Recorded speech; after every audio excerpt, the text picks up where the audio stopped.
Hello, everybody.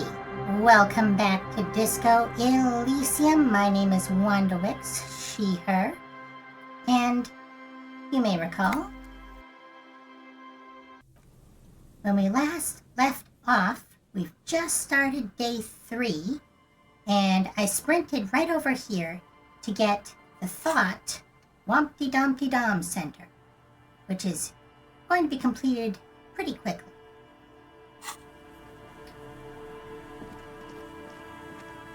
Let's go back and experience the coast properly, though.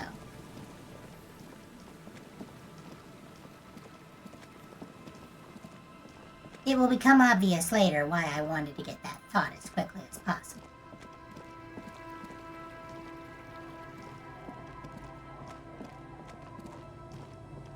But we'll go through this in order. Start from the waterlock and work our way forward.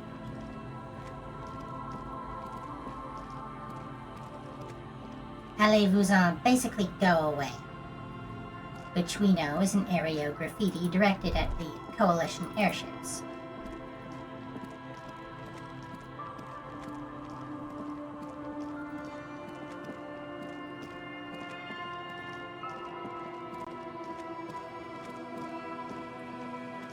But yes, we had just gotten across this. And we encounter this. Radio relay hums with electricity. And this. A breaker box to power the radio pylon above you.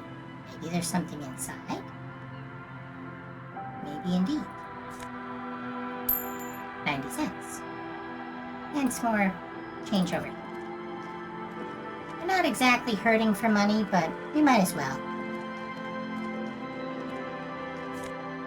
Now, one thing that I definitely want to get is over here.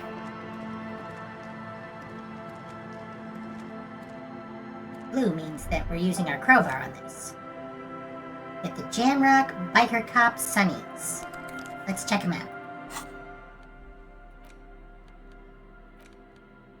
Jamrock Biker Cop Sunnies. +1 to empathy. Feel the streets. -1 to logic. Leave the reason behind. For taking your Harmel Rio Supersonic out for a ride on the streets of Jamrock, where your heart is buried.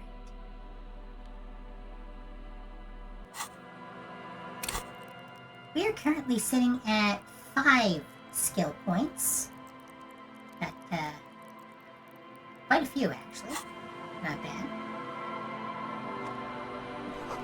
The sign says no entry. Someone scribbled an inverted star on it. Probably a communist. And get some magnesium. Now, the first thing that we would notice if we were going through in a normal human sort of way is these tire tracks. The butter sign, you will recall, was down in the canal, and whoever the daredevil driver was, they went this way.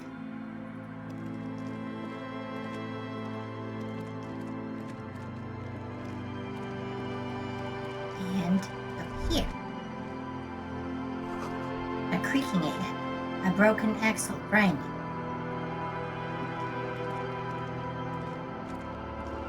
And here's where the daredevil ended up. Some banged up fuel canister. We're gonna need that. Bottle, drained of all its booze, is frozen to the ice. And let's see what's up with this car. A banged-up motor carriage lies half submerged in the icy water, slowly sinking into the Insulindian Ocean. Only the cabin top, rear wheels, and the engine remain visible. You'll recall from Kim's vehicle that the engine's in the back here. Remember the tire tracks in Martinez? This is where they were leading. So this is where all the tracks were leading to. It appears to be so. The lieutenant has a peculiar look in his eyes as he inspects the wreckage. Let's investigate. I agree. We should definitely investigate. His eyes never leave the sunken vehicle. You get a sudden, sinking feeling.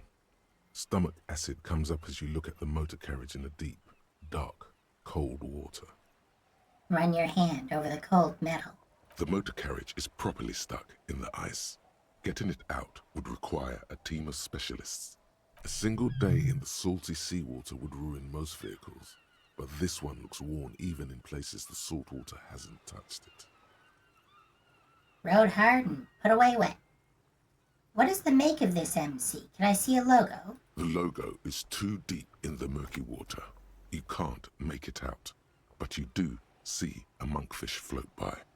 How long has it been here? The ice hasn't closed around the vehicle yet. My guess is it's been here since last Saturday or Sunday. The estimate is correct. The incident probably occurred on Sunday evening. Right, the water lock was only closed for a couple of days. Well, well, well. Looks like Jacob Irv's journey came to an abrupt end here. Your mocking tone finds no response, but the motion of the waves. So our options are, did you say something, Lieutenant? Yes, yes. Crazy recklessness. Yet another case of the engine displacement triumphing over the driver's IQ. Or, enough gloating. This is serious. Did you say something, Lieutenant? I did not. But I'd say it has been here since last Saturday or Sunday. What should we do? Let's wait for the low tide and see what's inside. Great idea. Then we can get the things inside. The joyrider must have left something good inside. Guns, papers, maybe a cool jacket. A joyrider jacket. How long will it take for the low tide to come in? I don't know. An hour or two, tops? All right. We will sit on the swing and wait for the tide to recede.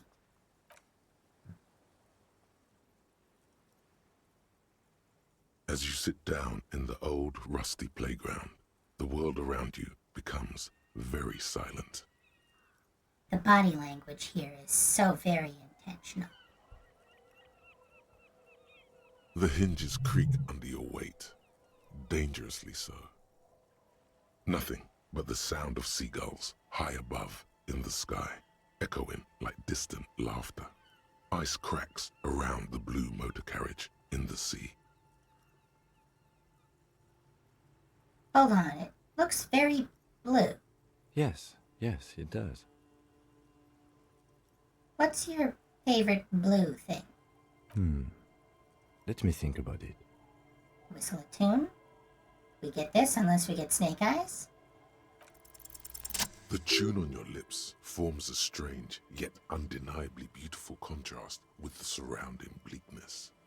The lieutenant gives you a quick glance, then, still looking straight ahead, he joins you with a higher-pitched and slightly more melodic trill. Whistling is great. Two birds on a wire, whistling by the seaside, looking at the water and a sunken car. The wind blows. In the distance, behind the church, some vagrants are having an argument over a bag of tear they found in the reeds. Further away, a flock of seagulls lands. The clouds pass in the sky, and the shadow of the swing moves like the hour hand on a timepiece. 30 minutes have passed. Looks like this might take a while. Time to present a good topic for discussion. So we can say a racist thing, or tide sure is taking its sweet time, or would you rather sit on an anthill for an hour or stand in a river of leeches? Well, historically, leeches have been used to prevent and even cure many ailments. Okay, he's thinking. I can do this. Let's do this. Who'd want to sit on an anthill? There are no therapeutic benefits to, well, napalm ants, for example, are used in some rites of passage rituals. Clouds on the horizon grow darker, and the shadow of the swing set keeps climbing. You hear the distant rumble of the city. 30 minutes pass. If you have to side with either the strikers or the shipping company, who would you choose? Luckily, I am already a member of an independent organization, and therefore do not have to choose between a rock and a hard place. But if someone puts a gun to your head? Your voice echoes on the water, strange and out of place in the environment. 30 more minutes pass. Can you make out the mark now? Detective, I've been able to make out the mark ever since we arrived. I find it odd that you haven't. It's a Capri, Model 40. His eyes turn to you. Yes. Why haven't you? It is a simple and rugged machine, favored by working men, government offices, firefighters, animal control people, you know, those kinds of people. Is that a number on the side? Yes, 41. What do you think it stands for? Kim knows. But he's being very gentle with us. It's as if he knows what it stands for, but wants you to say it. It's pedagogical. Does he know something about that speed racer? So our options are 41 is his rank in the underground street racing hierarchy. Small fish, this one. 41, huh? Street racer is quite the ladies' man. This must be Tommy 41, the morning host of FM 41. Looks like the factory made a mistake and accidentally called this one Capri 41. Stupid factory. I hate guessing. District something, precinct, something municipal. Rub your temples, you're getting a horrible headache. Or just... Oh God, no. I'm sorry, Harry. I'm so sorry. Yep. It's ours. 41. Precinct 41. A massive pit opens up in your stomach, and the most terrible feeling comes over you. No. Just no. Say no to this, Harry. We're not gonna say no. It's true. Oh my God, it's mine! I drove my car into the sea?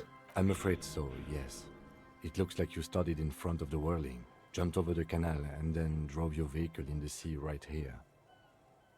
Maybe I was in pursuit of someone? Of whom? I don't think so. If anything, you were probably drunk. How do we get it out? Detective, we don't. A rescue operation really isn't viable at this point. So it's just gonna be there like that? I'm afraid it will have to be there like that for many years. Look at it. Parts of it might be salvageable, but overall, this machine is a write-off. I can still fix it. That is very unlikely. All the electrics are toast. That goes for the electromagnetic steering and brake systems as well. You'd be lucky to find one undamaged component in there. In a few months, there will be nothing but rust left of this vehicle. It'll be cheaper to buy a new one. Well, not cheaper. This motor carriage costs 40,000 real. But in the long run, it still makes more sense to buy a new machine than try to refurbish this. I couldn't even pay a hostel bill. Let's face it, this is a substantial loss to your district's budget. I mean, my station only has 4 other vehicles in addition to my kinema. This was 20% of the station's vehicular budget.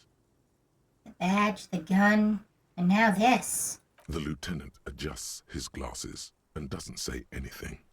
Things were going so well, we were just whistling merrily. You can still whistle. Besides, the night is always darkest before the dawn.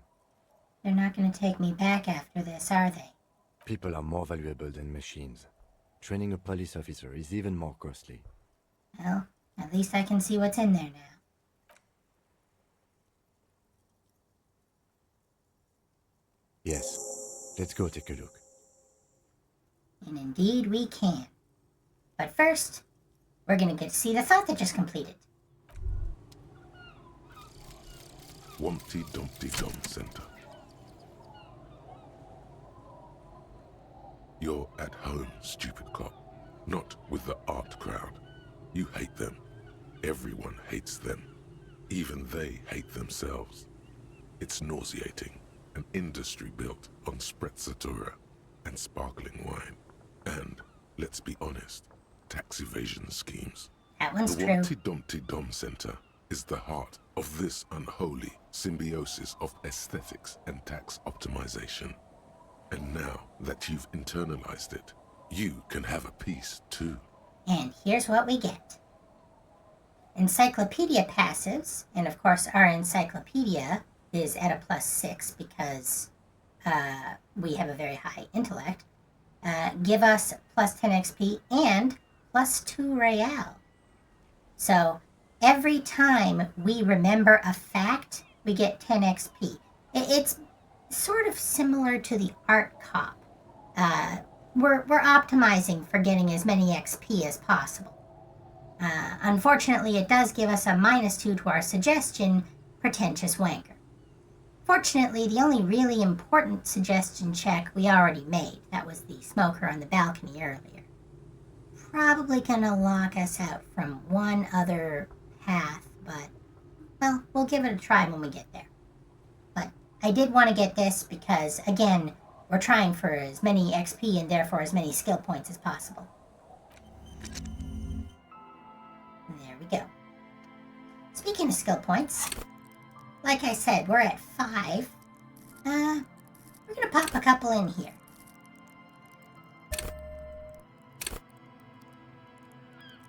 Because Inland Empire, whether we're intentionally using it or not, is important, and I got that Hobocop thing for a reason.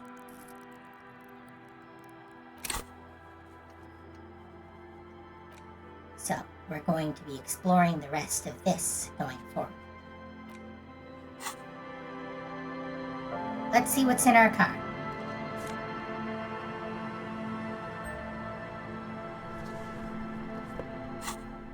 Okay.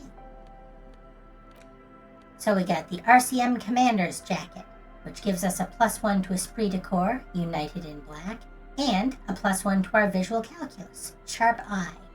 A black uniform jacket with RCM's signature white rectangle on its right sleeve and backside. Letters inside the collar read LTN-2JFR. The jacket is of exceptional quality other than some minor wear and tear. And we got this gas canister earlier. A dented stainless steel canister for the transporting and storing of heavy fuel oil. A logo on its side has been partially stripped over years of use. The government-issued red-dyed fuel oil inside looks like paint, though it smells much, much worse. You'll recall Cindy was painting with red-dyed fuel oil that she claimed she'd siphoned out of a cop's car back in Jamrock. This is the same stuff. And we got our badge. Thick blue piece of acrylic covering a thin leaf of paper with the officer's name and rank on it. Next to the writing, you see a man stare back at you, a younger version of you, already disintegrating inside, but still presentable on the outside. A police badge on which you see the photo of a man. You. Some seaweed is stuck to the back. I found my badge. At least something good came out of all this. The lieutenant glances at the badge in your hands. Study the badge. Encased between 2 durable plastic sheets is a bluish card with lines of information and a watermark in the shape of the street grid of Revachol West. You see a photo, a name, a rank, a document number, the date of issue, and, in the lower right corner, your precinct. Look at the photo. The man keeps winking at you with his green-gray eyes. The photo is old, no doubt about that, but the badge is new. You used an old photo for a new badge. How old? 8, maybe 10 years. The guy in the picture is rather good looking. He's got a nice haircut and is distinctly lacking in massive sideburns. And he's winking? Why? What do you think? His face is already contorted by the expression, although it looks less grotesque on him than it does on you now. The badge in your hand shines as you rotate it, catching light. You see lines of information on it, and a shining watermark. Name: Harrier Dubois. Harrier? That's long for Harry. So you are Harry. Evrard was half right. Probably not a lot of people know your full name. Whoever told him you're Harry Dubois didn't. Wait, what kind of name is Harrier? It's a wartime name. Revolutionary. The kind mothers give their sons during troubled times. Like Undying or Boxer or Ironhide. A name like armor. Harrier Dubois it is, then. Pleased to make your acquaintance, Harrier Dubois. The badge in your hands shines as you rotate it, catching light. You see lines of information. Rank LTN-2JFR? Lieutenant W. Freighter. What is a Lieutenant W. Freighter? The lieutenant is a rank above sergeant and below captain. It's the highest rank in the RCM that still does field work. I am a lieutenant. And double your freighter? The title of Yefreitor is added to your rank when you decline a promotion to a higher rank. In your case, Captain. You have declined twice, thus you're double Yefreitor. Declined? There are many reasons one would do this.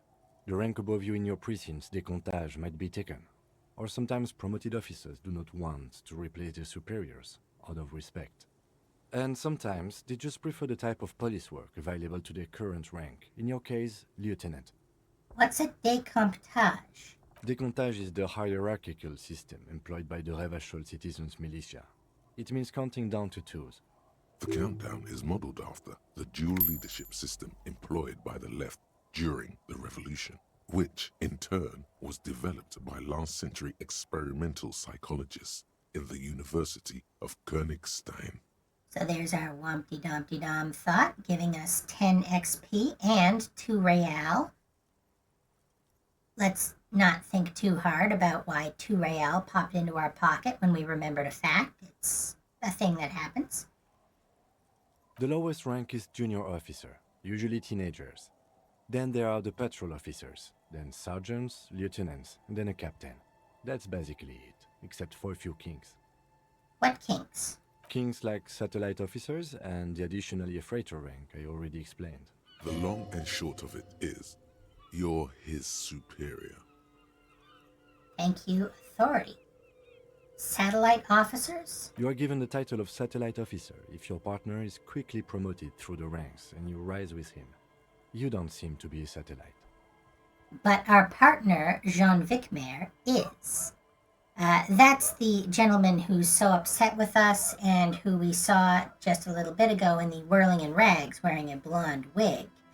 He is very tired of our bullshit, but also he's our partner and only got dragged up through the ranks because of our accomplishments. It's very difficult living in someone else's shadow, more so when the shadow you're living in is so, shall we say, funky. So you've been putting up with all my bullshit because I'm your superior? No, I've been putting up with you because despite an unconventional approach, you are doing good police work. It matters more than driving your motor carriage into the sea. And now we've even found your badge. Turn back to the document. Such a small yet precious thing. Expensive paper caught between thick plastic, like a fly in amber. It reads, Serial REV12-62-05-JAM41.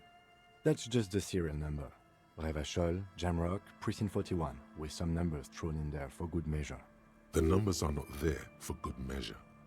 They have an administrative purpose, one that's unfortunately been erased from your memory.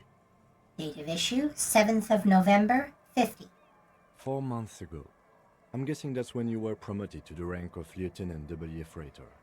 A new badge usually comes with a new rank. You seem to have been doing well then. You're pretty sure you weren't doing well, but better? Probably yes. A lot can happen in 4 months, especially in winter. The winters are never easy on you, of that you are sure. Precinct 41. Yes, it's the designation of your precinct. 41, like mine says 57. The 57th is mostly industrial harbor, a lot of asphalt. The 41st is... What? It's a tough station to work in. You have all of Jamrock to cover. That district should have 3 precincts, but money is what it is. But then again, it's a legendary district, and a hell of a station too. It must be an honor and a curse to work with people like Price, McCoy, Berdiaeva. Roberts, Feuerbach, Dimitri. Suddenly, names from your decomptage flash in your forebrain. He knew all those people, although they're not from his station. They must be big. The badge in your hand shines as you rotate it, catching light. You see lines of information on it, and a shining watermark. It's notable that they did not include Chester or Mac the Torso Torson, who we know were players in the original role-playing game this is based on, and they are from our precinct. evidently much like us. They're notable, but perhaps not that big of an honor to work with. Anyway, put the badge away.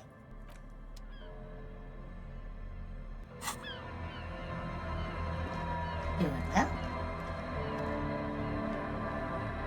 Might as well grab that, whatever it is. Footprints in the snow. They lead away from the accident.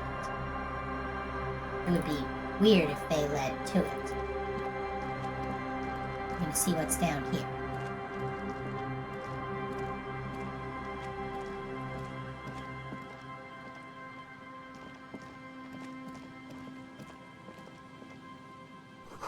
Someone has broken down the fence and the barbed wire. So whatever we're about to encounter, it's already been picked over.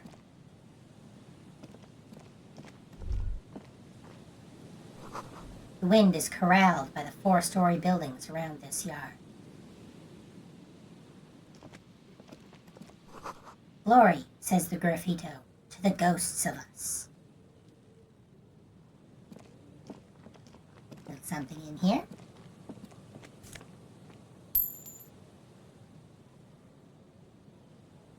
And over here.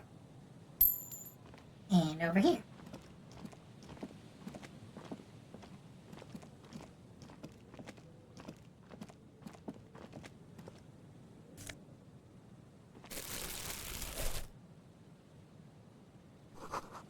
Someone has left their music collection beneath the tarpaulin.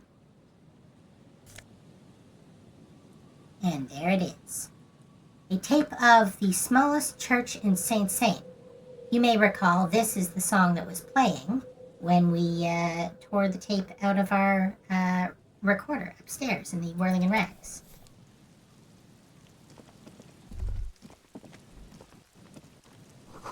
The swing is missing. No one's been in here for a long time.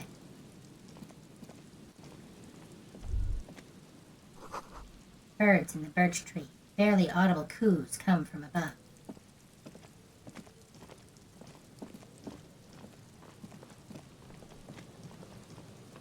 Right.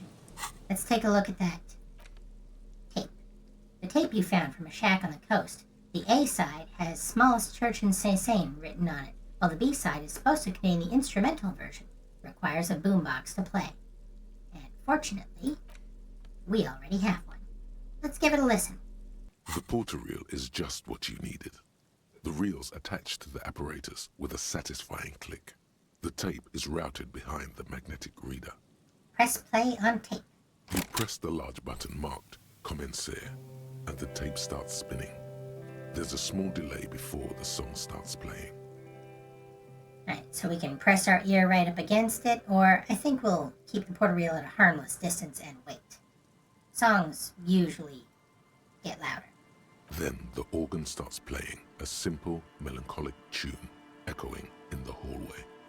A lone singing voice joins in, telling you about the tiniest church in Cessons, surrounded by even tinier yard. You almost feel the seaside mist on your skin. It's mega sad. Within seconds you know this is the one, the real shit you've been looking for. The one you trust your room to. This one tells it like it is. This is your tune. A click, then silence for a bit.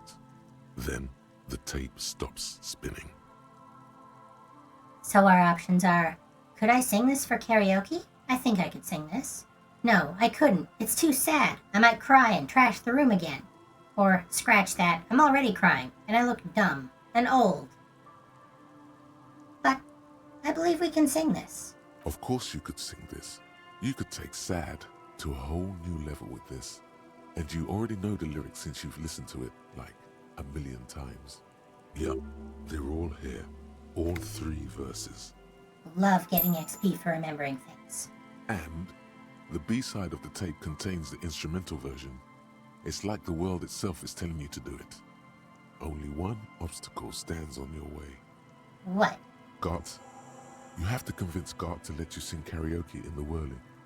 After you've won him over, you can express yourself. Let the pain out. Make everyone understand. The lieutenant watches you pack up the boombox. He doesn't say anything. He is not jazzed about this. But he doesn't have to be jazzed. It isn't jazz. We've updated our tasks.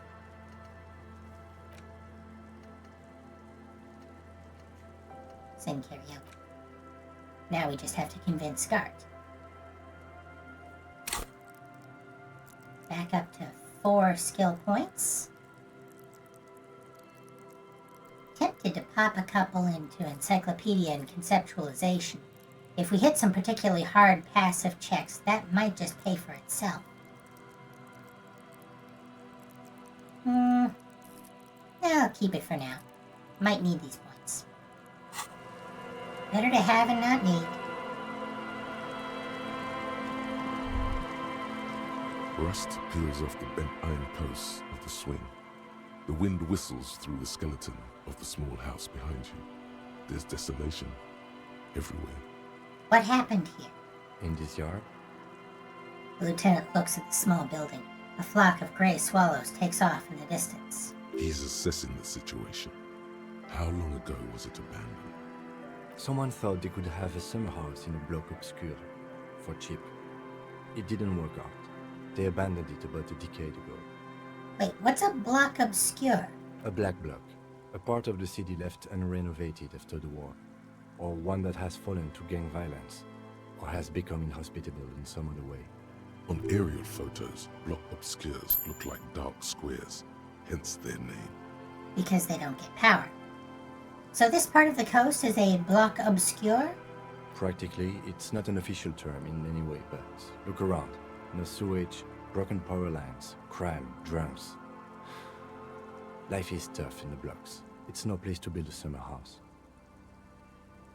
I mean, with the so-called Gossamer state of Revachol, property taxes and whatnot are probably non-existent. The only real reason for squatting in a block obscure would be to not pay rent. At least they left some old music behind. Yes, and you picked it up as part of the Jamrock Shuffle. He gives you a weary smile. We should move. I don't think we will solve the murder with forays into the urban hinterland, at least in this phase of the investigation. No, it'll be a lesser phase, you're right. But we're exploring anyway.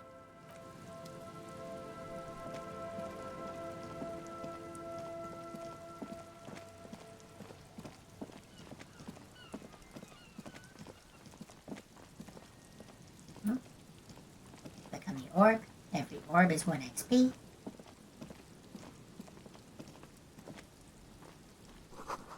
There's a boat tucked away under the tarpaulin cover.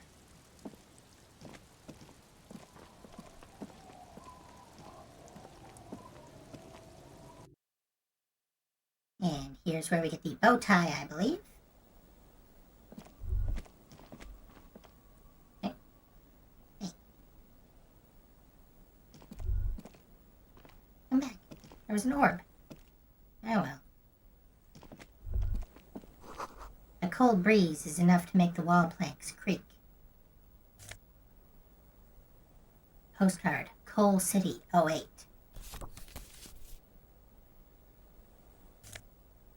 And there's the bow tie. Let's take a look. This postcard depicts a forest of smokestacks releasing fat plumes of smoke into blue, cloudless sky. The tinge of age, the color of old teeth, gives it a sickly look. Written on the back is a single sentence repeated twice. I got out. I got out. No addressee. +2 to drama. Theater kid. You're sure that wearing this tie is a statement. You're not sure what kind of statement,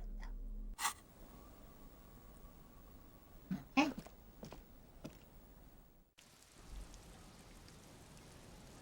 Now, we can get the orb from this side. Give it the old reach around. Through the broken glass, dusty shelves, and a forgotten chair.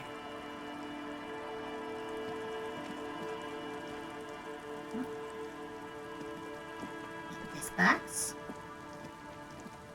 Pretty sure that's just recycling, yep.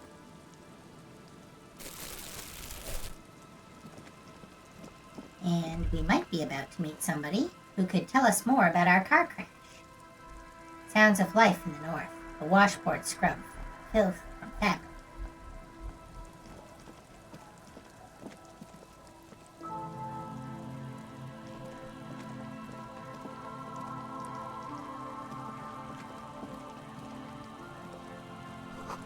Cinder blocks, charred, a makeshift fire pit with magazines for lighting. Bushes are too thick and thorny to pass through. We can see them, we can't quite get to them yet. We're gonna have to go around. Oh. I believe we get some pants over here. Inter-esalary trousers. Tailored trousers in light brown, moderate in every aspect. They're absolutely unremarkable. In other words, perfect. They give us a +1 to Kingdom of Conscience, Moralist pants. That's right. They really only give you a bonus to the Moralist thought, which we already had.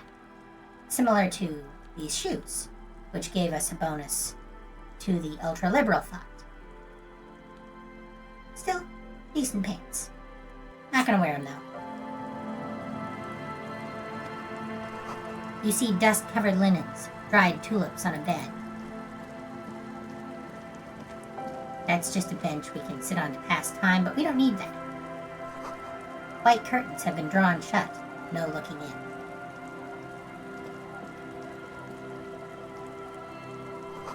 A wetting stone, well worn, covered in rust.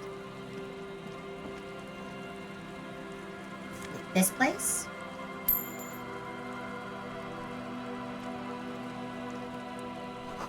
Construction material. Whoever planned to build this house left in a hurry.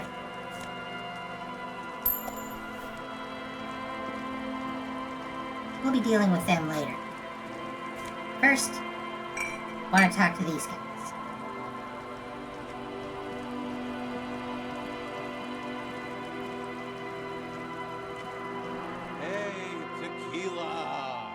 A 30-something man clad in a two-piece lycra tracksuit puts down his Pilsner and extends his hand in greeting.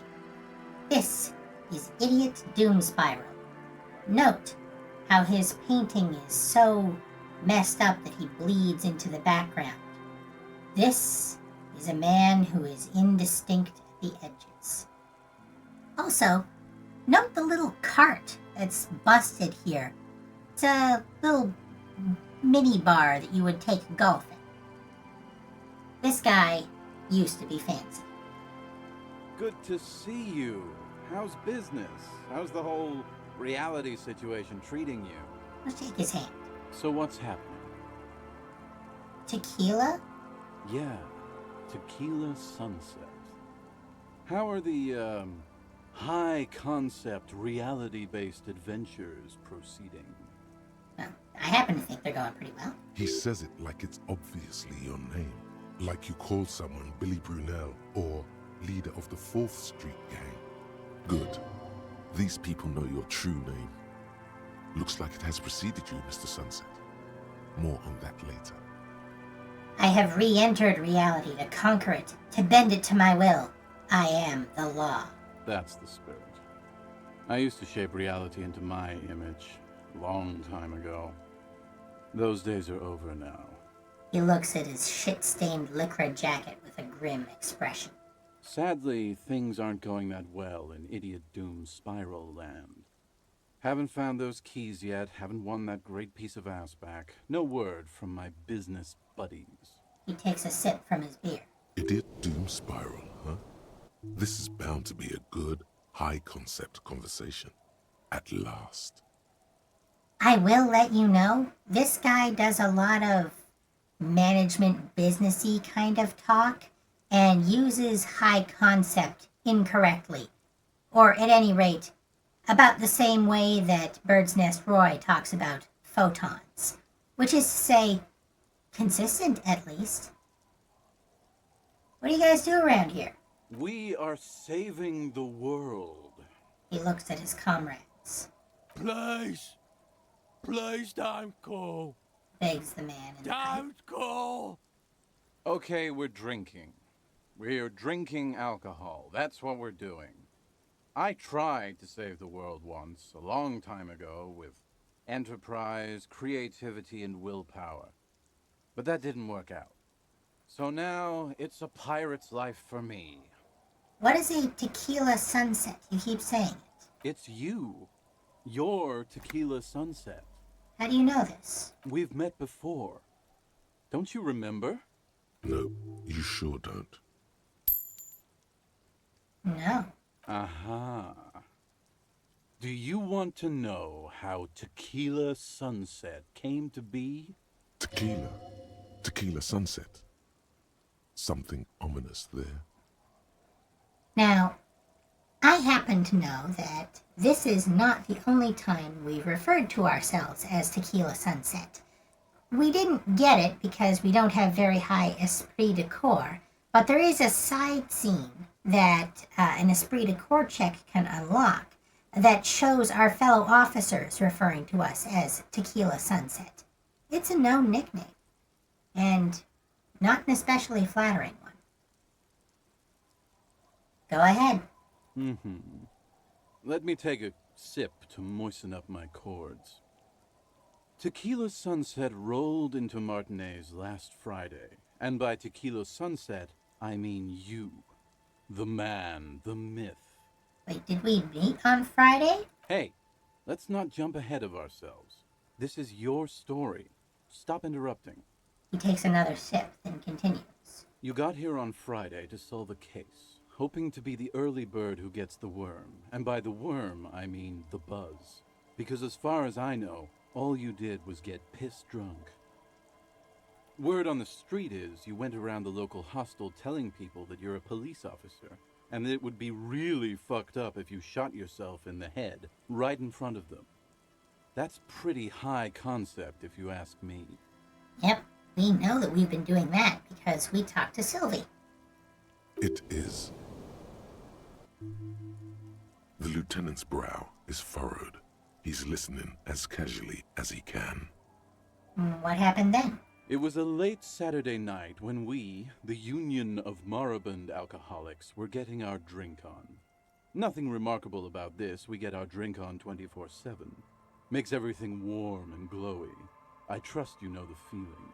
One moment we hear the sound of a motor carriage revving up somewhere on the plaza, followed by a series of dings and bangs. Do you remember the sound of wood cracking? The billboard? Naturally, loud noises pique the interest of anybody owning a pair of ears. That's just the reality we're in. Naturally. Anyway, there was a brief silence. A gasp of silence, if you will. Followed by a real commotion. We heard the carriage careening towards the coast at top speed. And we know if our car is anything like Kim's, it's quite loud even when it's not crashing through a sign. Sounded like someone jumped the canal. We grabbed our brewskis and rushed to the jetty. Never underestimate the speed of an alcoholic. 3 men are standing on a wooden platform extending out from the shore of a dilapidated fishing village. Their cheeks red, spirits high, beers in hand, eyes glazed over. What we saw was a sight to behold. A beat-up police carriage containing you. Right there on the beach. You revved the engine and screamed at the top of your lungs, "The time hath come!" So, naturally, being the curious cat I am, I asked what time hath come. To which you replied, "The time hath come for Tequila Sunset, the end of all things!" Oh God, what happened next? Your reality contracted. You jammed the pedal, plowed right off the jetty, and through the ice. The muscles in your right leg tense up. We ran towards the ice, whilst you crawled your way out, miraculously unhurt, covered in seaweed and shit, like some kind of sea monster. When we finally got there, you were sitting on the beach crying. You said that your badge and uniform were in the car. It was too late to get in there, though. The carriage had sunk too deep. In this way, you and your motor carriage have a lot in common. Recognizing a brother in need, we offered our condolences and invited you to party with us, which you naturally agreed to. Just so you have the time frame, we arrived in town on Friday, told our squad to fuck off, proceeded to have a drunken bender through Friday, Saturday, and most of Sunday, sold our gun for more money. At no point did we spend that money on our bar tab or our hostel bill, so we can only assume the other place we had to spend it was the convenience store, purchasing even more alcohol. We certainly didn't spend it at the bookstore. And then we jumped the canal on Sunday. These guys gave us even more booze. We somehow made it back across the canal, presumably climbing over the butter sign. There's a ladder on the far side of the canal that would make it obvious that that's possible. We got back to our hostel room, trashed the place, and passed out. Woke up at the start of the game Monday morning. That was a lot of drinking. We asked about the whole Tequila Sunset thing, and you told us it was your name now, and insisted that we all call you that from then on. Wait, so is Tequila Sunset an event or a name? I'm not sure. I think you were the event. Tequila Sunset. You know, as opposed to a Tequila Sunrise, which is long gone. Well, we're not doing a sober run, but we do still want Kim to think that we're not a complete disaster. So we're going to say, my real name is Harry.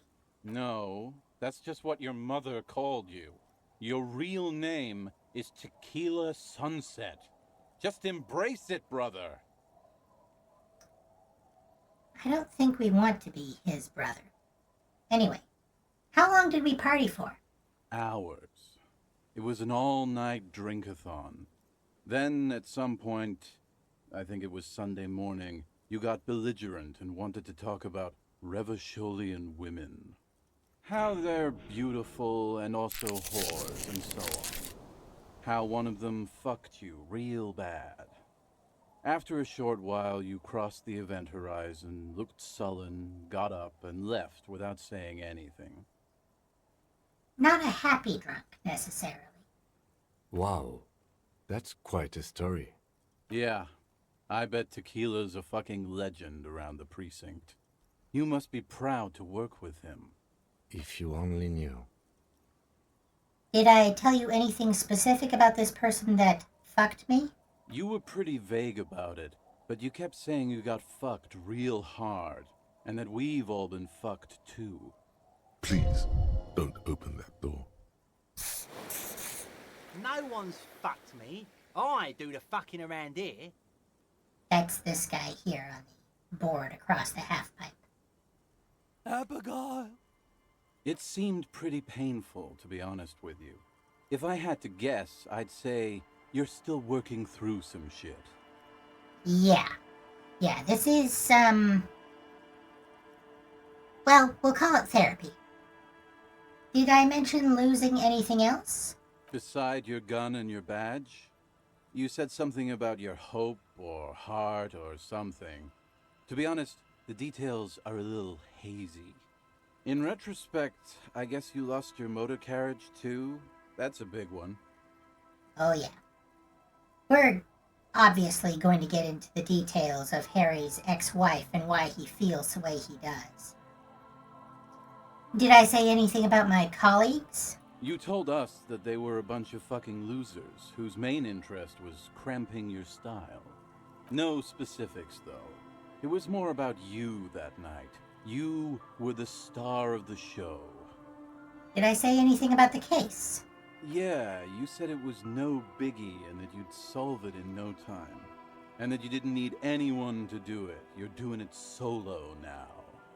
A lot of cops go solo and hermit once they reach that level of alcoholism.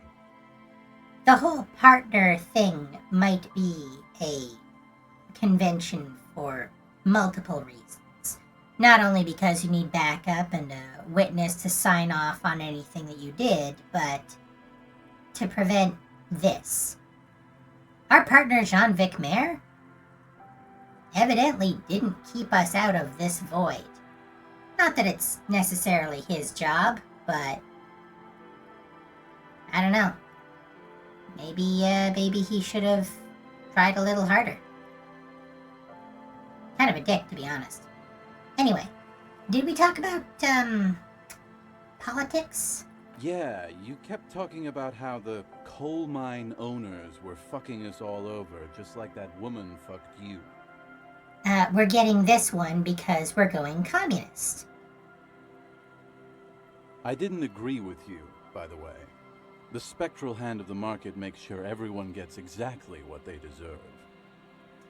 This guy, by the way, is ultra-liberal.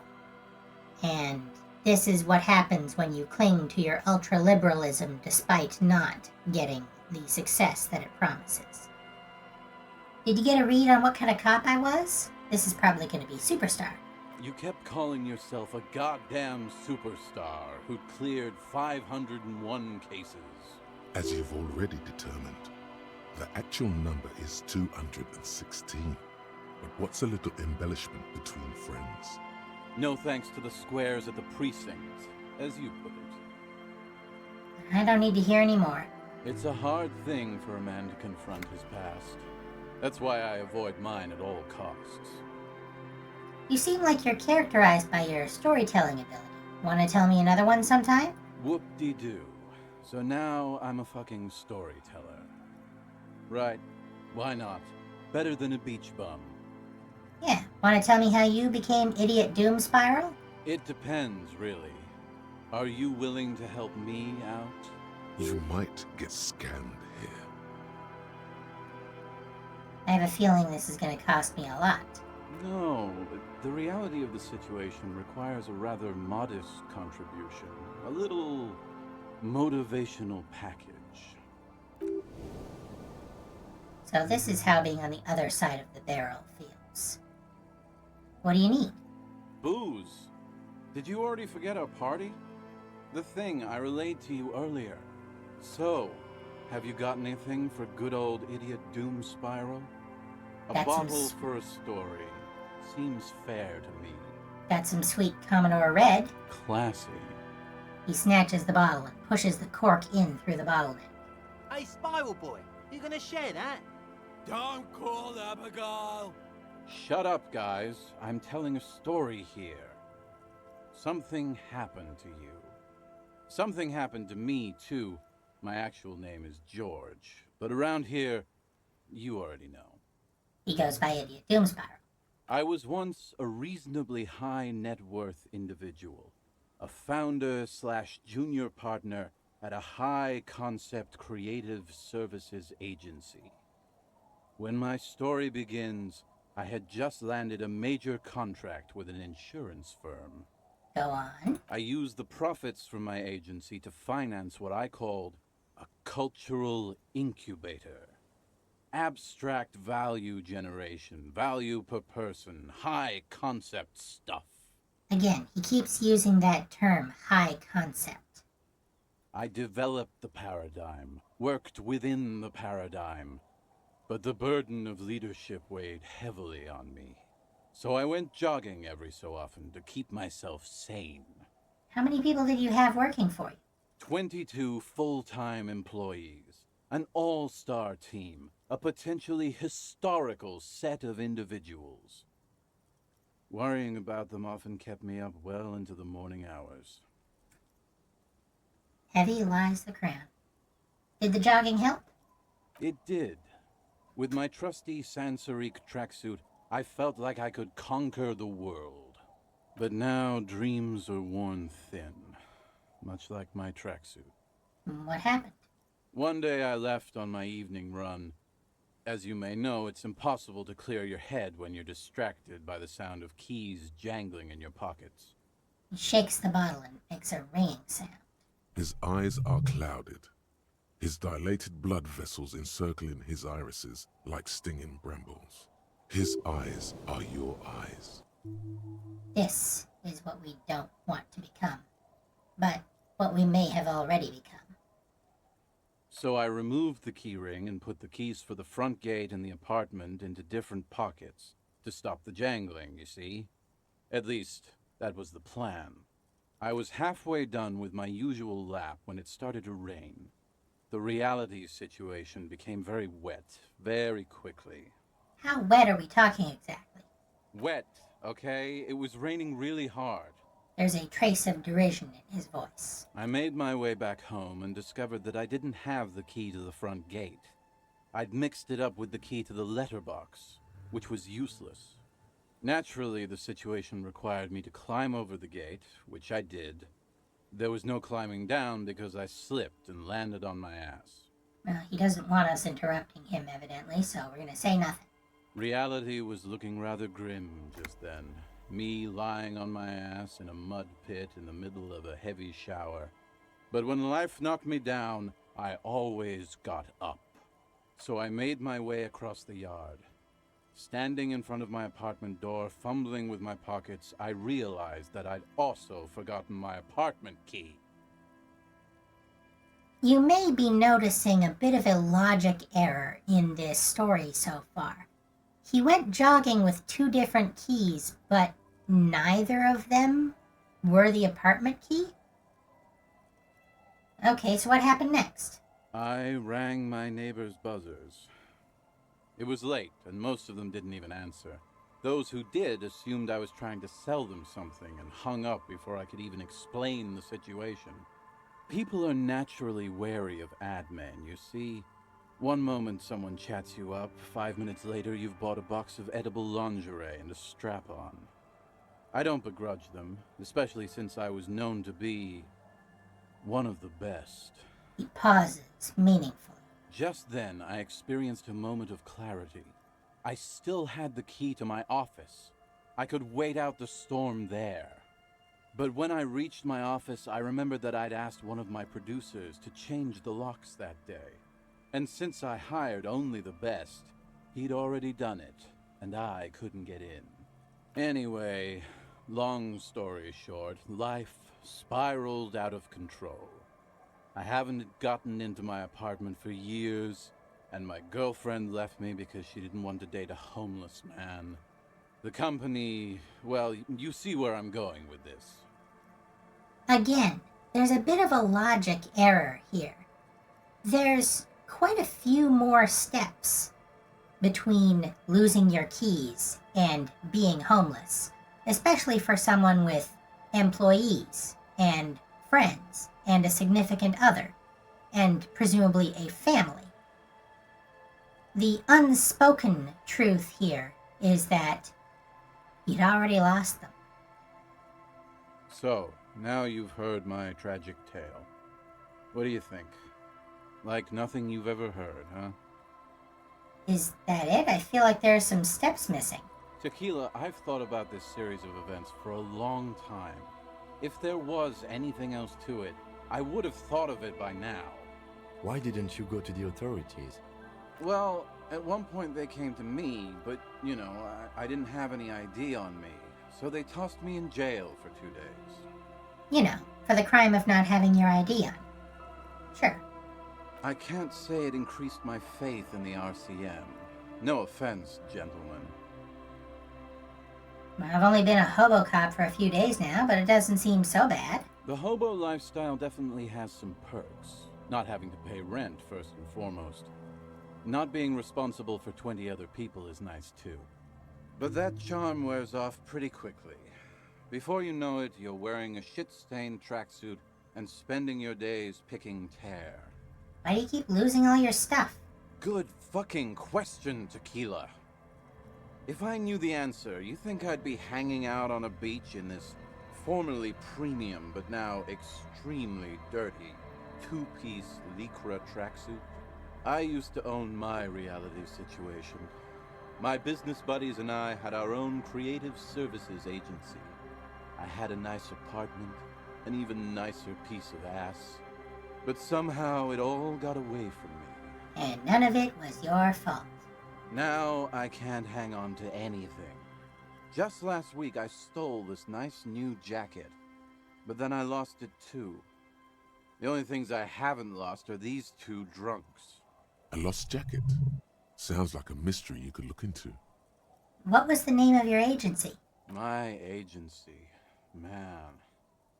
The Boom Boom Room. Our concept was combining high art with the lowest forms of marketing. The color red, breasts, and oil painting. I convinced my partners to reinvest some of our profits in an even more high-concept cultural incubator called Thin Air. The artists were happy, the clients were happy. I was financing a group of poets in East Revachol who were developing a new universal poetic language. But then it all went to shit. Poetic language, you'll recall, is the origin of the name Studio Zone. Sounds intriguing. What say you, Art Cop? If it sounds like it makes no sense, that's because it doesn't.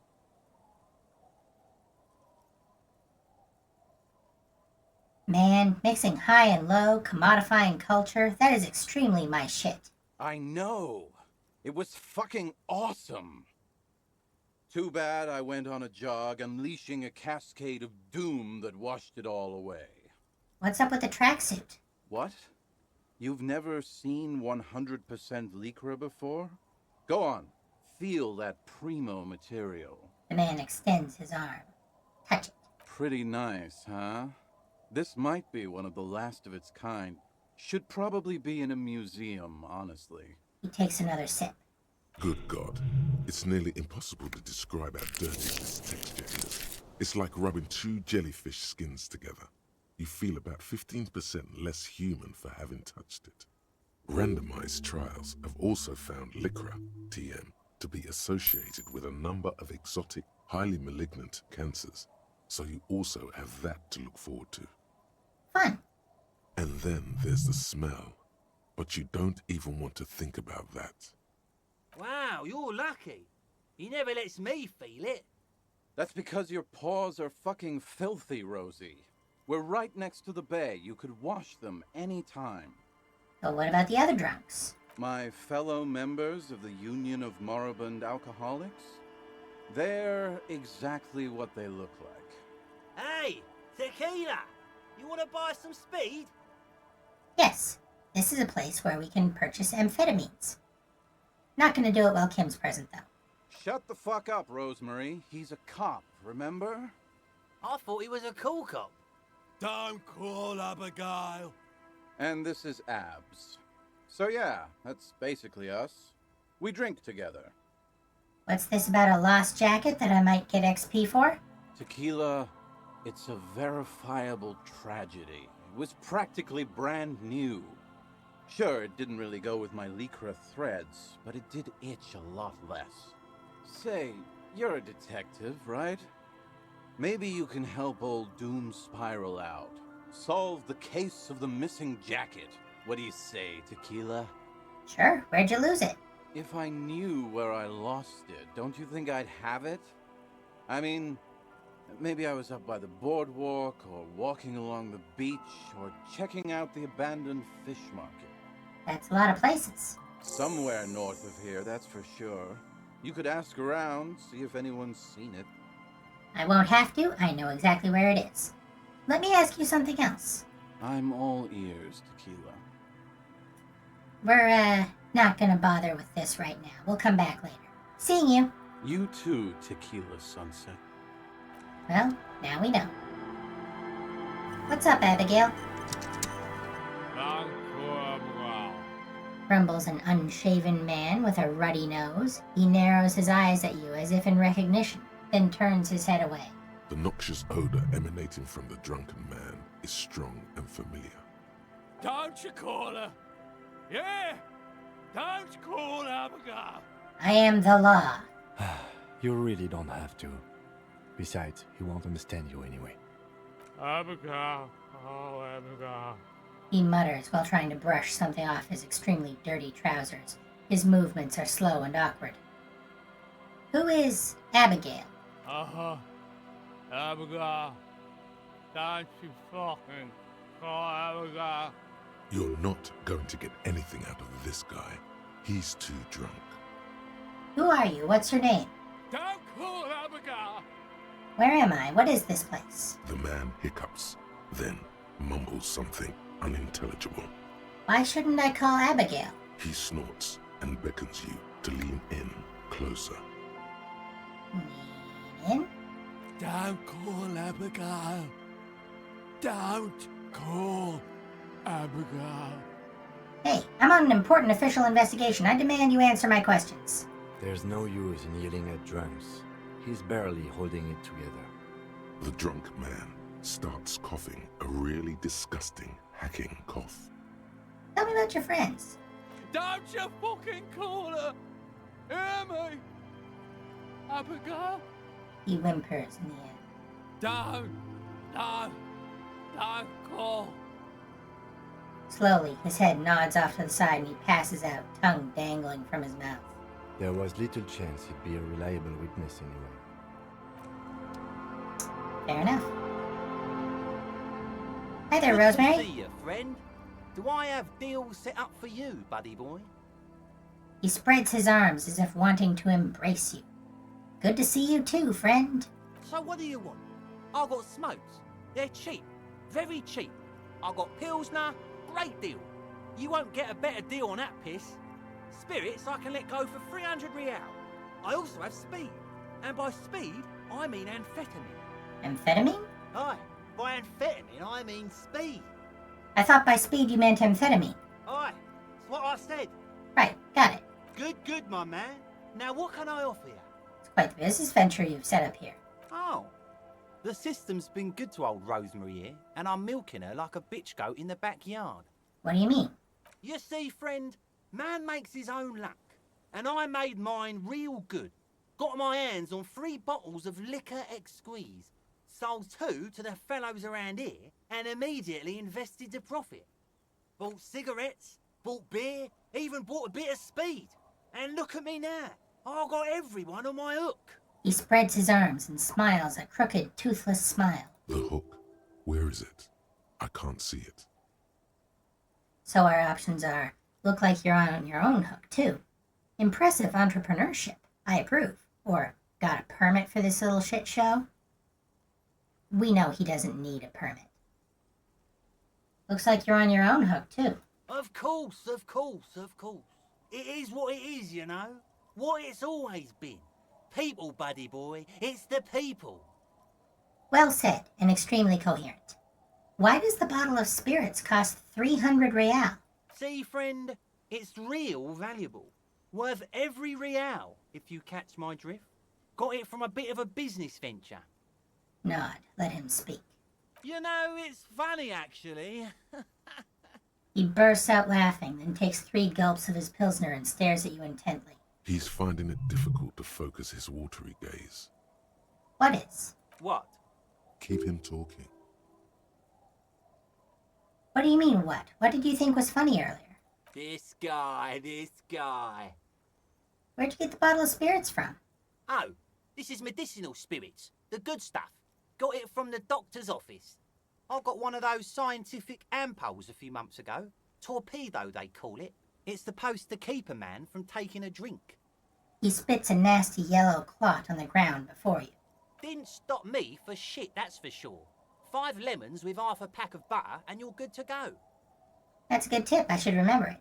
It really isn't. In a week, the goddamn kidneys started giving me all kinds of help. Finally, the missus took me to a private doctor's office. Not a charity, the real thing. Those arseholes charged me 4 real to remove the damn thing. But I came out on top after all. Assholes. But the idiots left me alone in there. Now, I used to teach high school biology. I know what doctors use to preserve dead thingies. Like the gnome of Jeroma.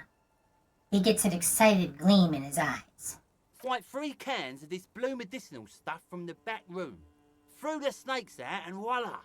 What's left is this beautiful blue stuff. 98.7% almost pure alcohol. Snakes or intestinal worms? 2 I already sold to these fine gentlemen here. But this last one is yours for 3 real, if you want it. Note, he said 3 real just now. Don't say it. So we can say, I thought it was 300 real. Can I smell it first? I think it will prove useful, yes. Or no, not really. Let's jump on it. Yes, 3 real. Good price. 3 real and it's yours, friend. The deal of a lifetime. Well done. You got it. That's a much more reasonable price right there. Makes sense now. Here's the money for the spirits. Just make sure to enjoy that one, friend. If you drink this, then you'll die. That's a fact. And that's why we're going to save you from yourself and store this as a sellable item. Go sell it at the pawn shop for a profit. I'm not going to do that. I'm off. In the civilized world, it's a custom to tip the shopkeep, friend. But come back anyway. It's not, but okay. Alright, so that's the alcoholics. Let's take a look at this booze that they gave us. Blue medicinal spirit, which you can sell for a 100% markup. The liquid has an unearthly blue tint, the kind that might or might not, but definitely does glow in the dark. This is 98.7 pure alcohol. Keep it away from an open flame.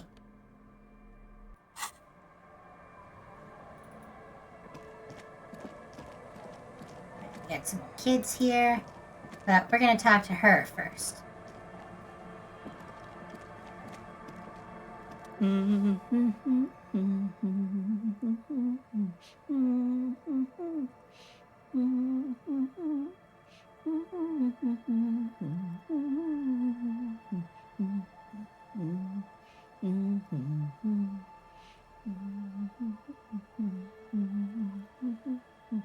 They're not going to call it this in universe, but that's Frere Jacques.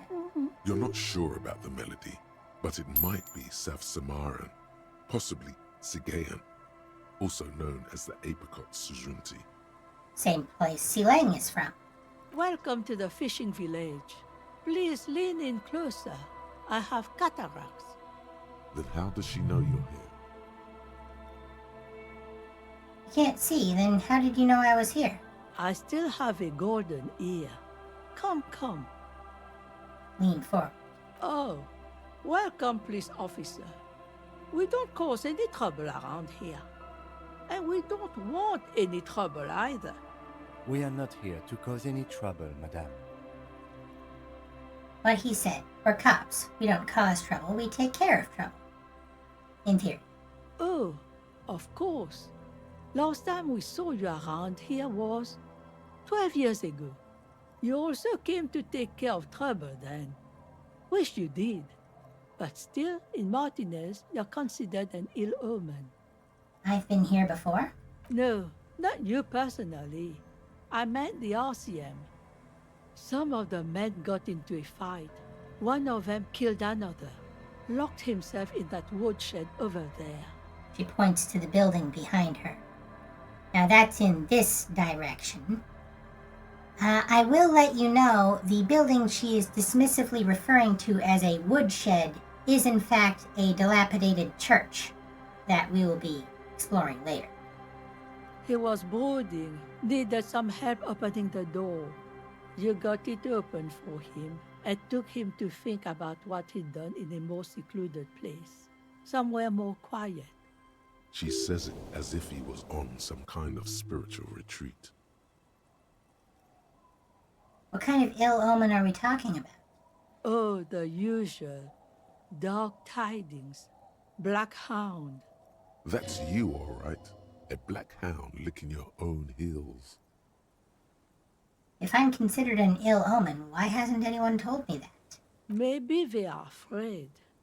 Why? Because you're an ill omen. But you're still welcome here. As long as men with guns aren't chasing you. And maybe even then. Because that's the kind of fishing village we've built. Hospitable, if nothing else. I'm sorry there's not a lot of room to park the motor carriage. And not a lot of houses. Or a lot of people. My kids are long gone. Searching for treasure. So are others. Ah, look at me ramble on. What brings you to us? Where could someone stay around here? Stay? Most people here are trying to leave. That said, if lodgings is what you're looking for, I've got a free room in the shack. Her soapy thumb points to the building behind her. This one up here. How much is it? I won't charge you for it.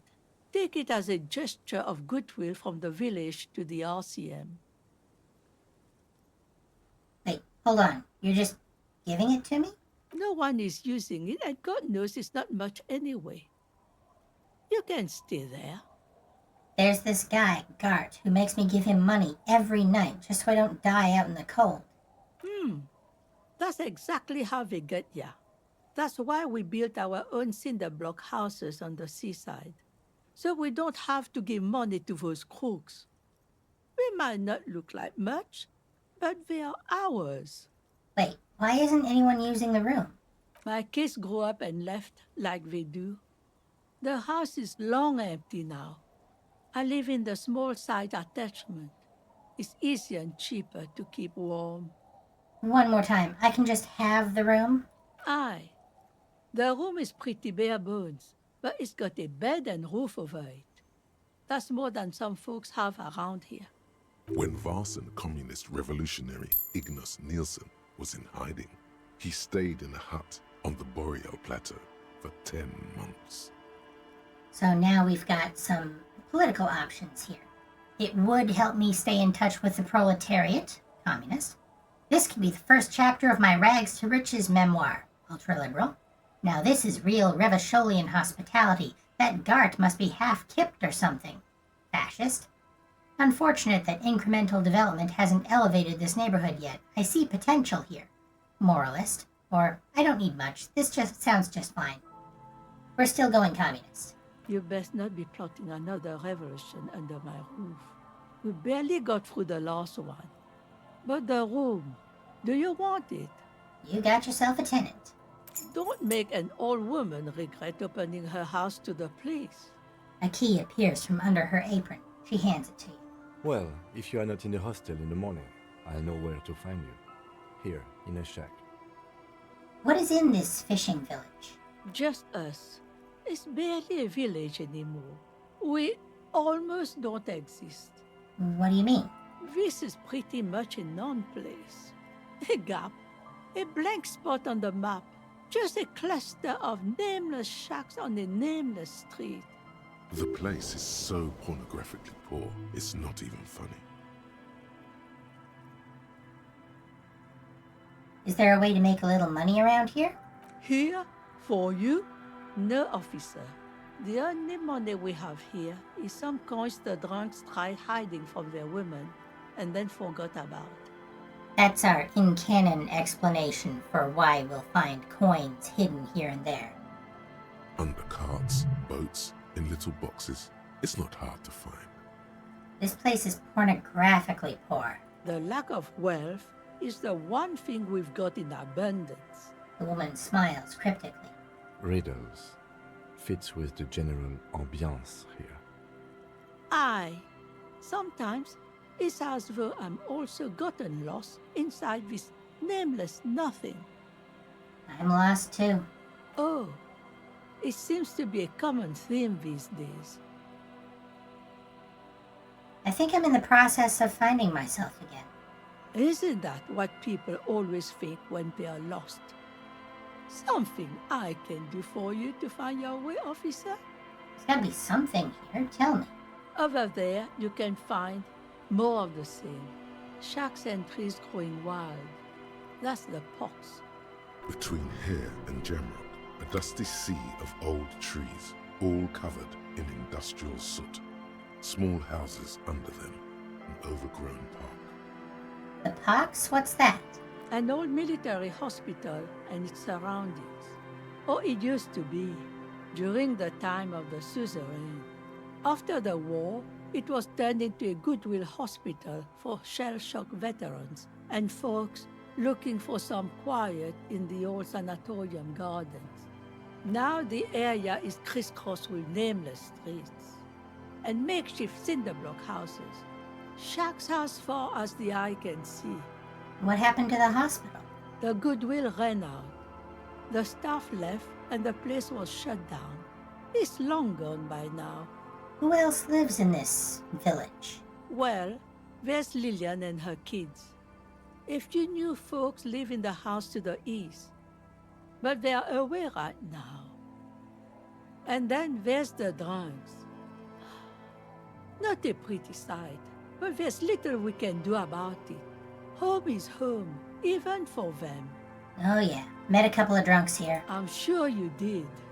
Nature keeps them in rotation. A new face pops up every now and an old one disappears and is forgotten. This is who we are. Alright, there's another topic I'd like to address. She nods, rinsing another piece of cloth. Well, we might as well make our way through all of these. What's further down the coast? Not much. There's the abandoned church, the DeLorean Church of Humanity. It's been there since before my time, even. Indeed, it was there since this Isola was first discovered. Why is it abandoned? Some things just don't fly, officer. Look around. Who'd go to church here? They built it 300 years ago. Must have been nicer then. During the time of Dolores Day. So, they don't hold services there anymore? The Ecclesiastes? No, we've tried, but things just keep happening. Crime, accidents, other things. The place never stays open. It's a pity. It used to be such a nice church.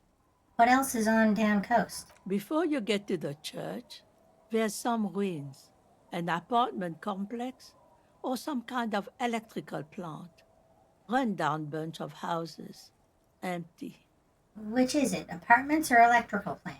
I don't know exactly. A pre-war place. It used to be something. Before the war. I wasn't here then, you know. Was born in Samara. Fortunately, we already talked to Trant Heidelstein, who clued us in to the Feld building. Anything else of note? Of note? The old fish market up on the boardwalk. But it's closed. Who'd want to come to a fish market here? No one. That's why it's closed. It was once a bustling place, back when I was young, and so was everyone else. Now, what catch we do bring in goes straight into a lorry for the Delta or somewhere else. That's it? There's got to be more along the coast. What? You're one of those real estate people with big plans? If you want a development opportunity, you can check out the abandoned building over at Land's End. Used to be a supply depot, we think, sending goods and ammo across the bay. It's jammed shut though. We tried to get in, see if there was anything to sell or scavenge, but it's impossible. Nothing is impossible, surely. This is notable.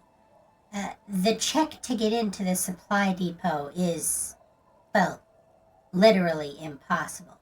We might trigger it regardless. And now you know everything there is to know about this coast. Tell me about yourself. Who exactly are you? Me? No one. Just an old washerwoman. Mother called me Isabel, if that's what you're asking. And my married name is Sadie. She's one of the two people we need signatures for Everard. Now it's your turn, Mr. Lieutenant W. Freighter Harrier Dubois. Quite a handle you got there. So many titles. One of them double. Since we got her name, I was asked to get your signature. Eh? What's this about? Come now, I can't read all this scribble. Tell me what it says. Everard wants to turn part of the village into a little youth center. Huh. I might be half blind, but it looks like part of the village is gonna be a street. The best part. The part we need to get out of our houses. Have you asked Lillian about this? I won't even consider signing till I know she's on board. Wait, where can I find her? She's right over there. The dark-haired woman, leaning over the railing. I'll go ask her first then. Yes, you do that. Can't let fat Mr. Clare down now, can you? She is not impressed by a cop running errands for a local bigwig. Not at all. Fair. You know anything about a lost jacket? What do you want with a lost jacket? That's an excellent question, ma'am. So our options are, that's for me to know and you to find out. There's honor in retrieving lost things. One of the drunks lost his and I agreed to look for it. Or, it's not for me. I'm on a philosophical journey to fetch it for someone. I'll just tell her the truth. One of the drunks lost his and I agreed to look for it. He probably pawned it for booze and then forgot about it. You know how drunk men are. Why do we ever? Are you getting a reward for it at least? No. What? You're fetching someone's missing laundry free of charge? Do you not have anything better to do? Well, we're protecting and serving. In fact, he does. The lieutenant glances at his watch. None of my business, either way. How you spend your hours is up to you. Anyhow, you might ask Lillian if she's seen anything lately. That girl's got a way of attracting lost and broken things. Well, I'm off. Okay. So this is our shack that we now have access to. Let's look in from the outside first. Can't see into the house from this angle. The door has seen better days. The layer of paint has started to peel off due to the salt and wind from the sea. Even the lock looks slightly rusted. Let's unlock the shack door with the key. I'll wait outside to give you some time and privacy to check out your new living arrangement. But just so you know, after we are done with the day, I'll still be staying in the whirling in rags for the night. We'll meet in front of the shack in the morning. I.e., he's not gonna let us go running around. The key turns with a satisfying click. You can enter the shack now. So here's where we can stay. The floorboards creak under your step. This intricate heat engine hums quietly, giving out pleasant warmth. Using a thermodynamic expander condenser cycle. Nice. Old science fiction magazines, books about bird watching, an almanac from 39. A brisk coastal wind still howls against the window of the shack. Occasionally, the waves crawl in under the foundation, producing a low hum. This is important. Listen. The room feels muffled, like you pulled your hat over your ears. Outside, it is cold and windy, but you're inside, and it feels safe and warm. What is this place to you?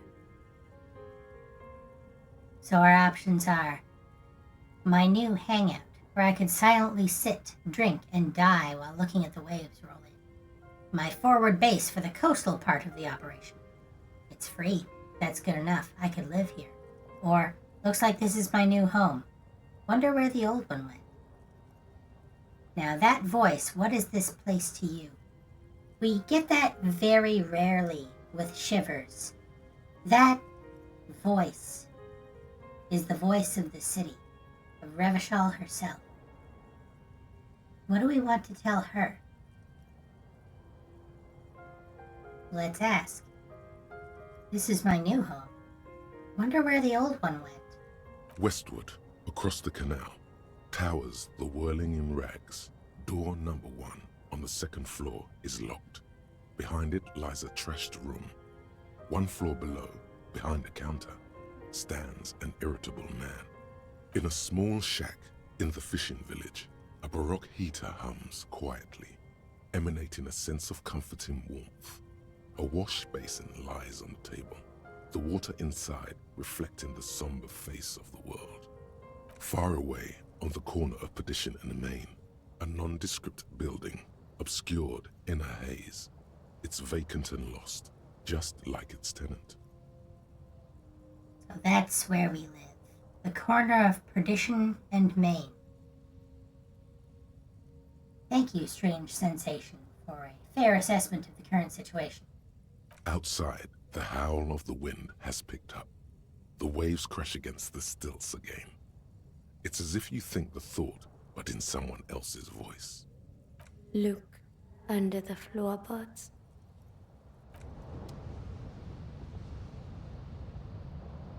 That is a hint being given to us by the spirit of the city.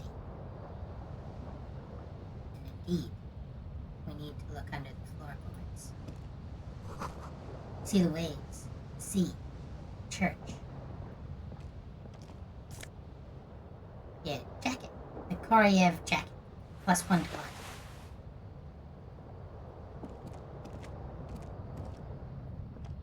And we should be able to look at the floorboards now. Because we had the thought. And it doesn't want to give it to us. I mean, maybe go out, come back in, trigger it. Really want to look under those floorboards. We need it. Inside you hear the cozy sound of some kind of heater sputtering. No, not yet, Kim. Don't get excited. Come on. Is it seriously not here?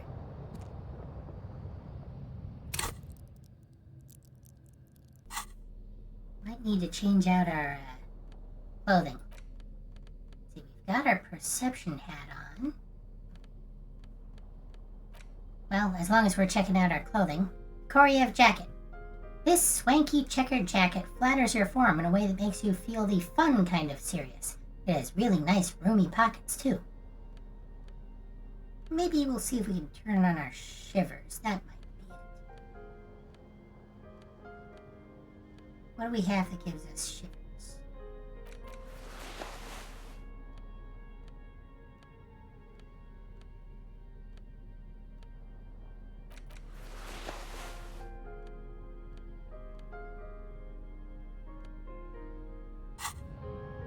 Is that any better?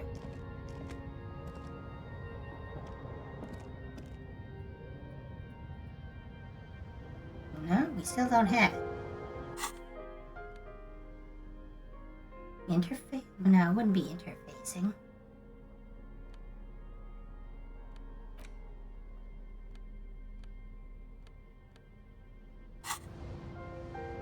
We had the thought from Shivers.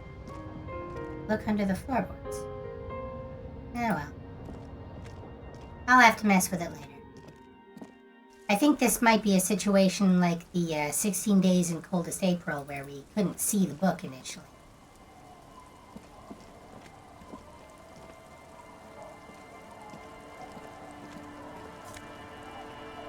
Get some hair, get some boots. What are these doing in the fish?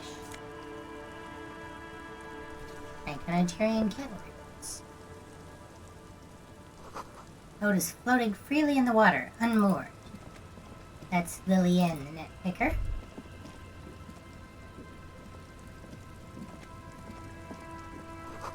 The ladder leads to a school of fish swimming in the kelp.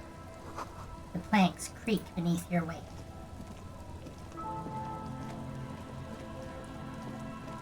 Kind of nice seeing cops around. Hi, Lillian. Hi, officer.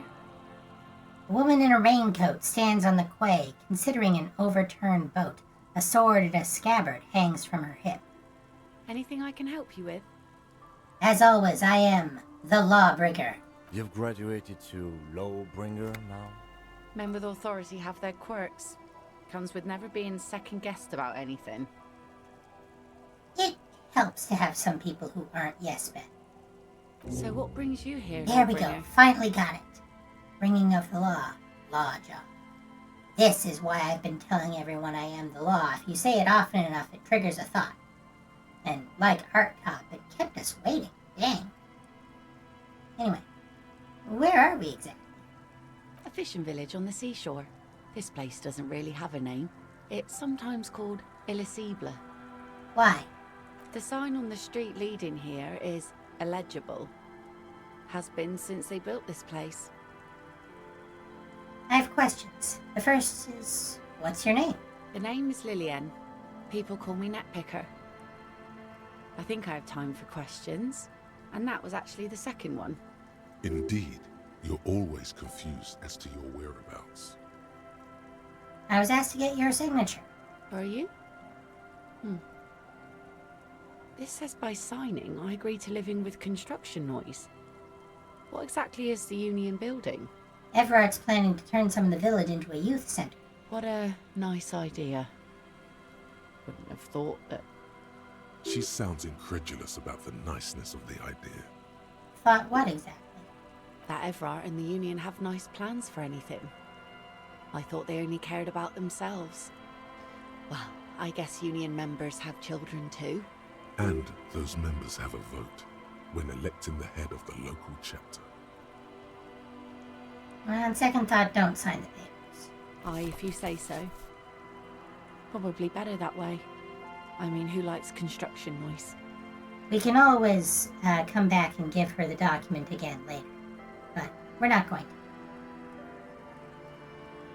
Idiot Doom Spiral over there needs his jacket. Have you seen it? Remarkable. That one already lost everything else, and now his jacket too. It's a good thing too that he has an actual police officer looking for it. Good old Doom Spiral. Upper management to the core. That's odd. Is she actually impressed? So our options are, I'm just trying to help out a stranger in need. No one plays Johnny Jacket. I find it, I keep it. I'm collecting evidence to charge him with petty theft. Or, I don't really know why I do things. Everything just happens to me. No, we're gonna tell her. I'm just trying to help out a stranger in need. That's sweet of you. It really is.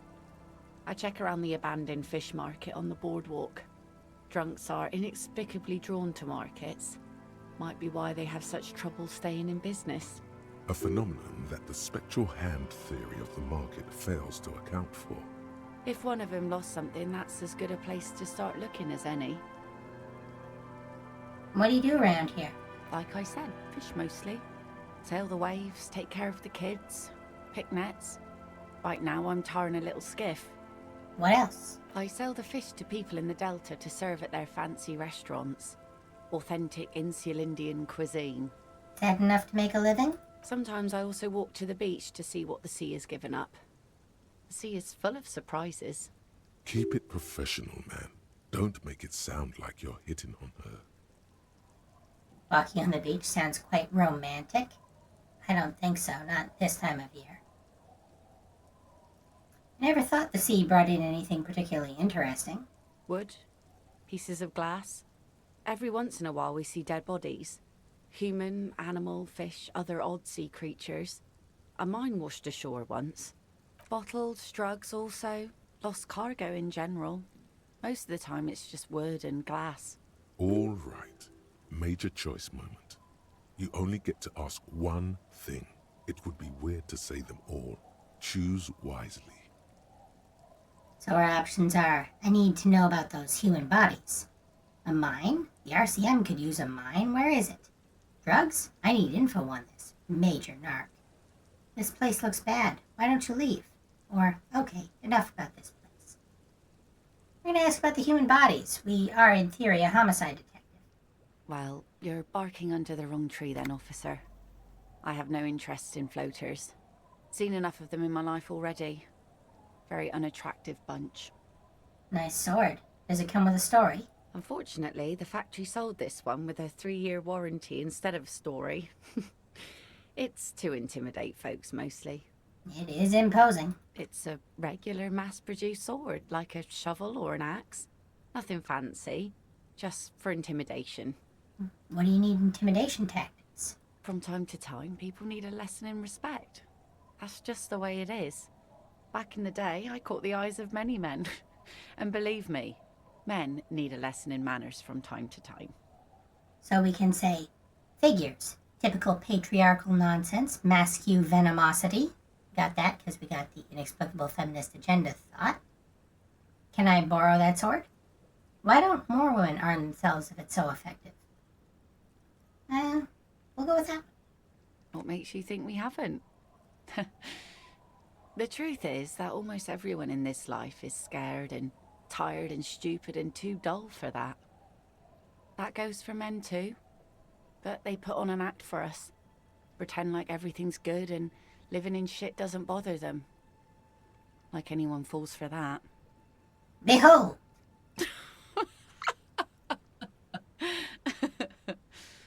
You like it? Sure. It looks as if you could face down any horror in the world with that same unchanging grin. It's like a shield. The traces of her laughter are still there, in her eyes, fading fast. So where are all the men now? Some went to patch their wounds, their lesson learned. Others were more thick-headed. And one of them, I ended up marrying. Why, if they're thick-headed? Guess I enjoyed the way he bled. Her expression doesn't change. It's hard to say if it's a joke. Where's your husband now? Gone. The harbor seawall endures the wash of the freezing waves.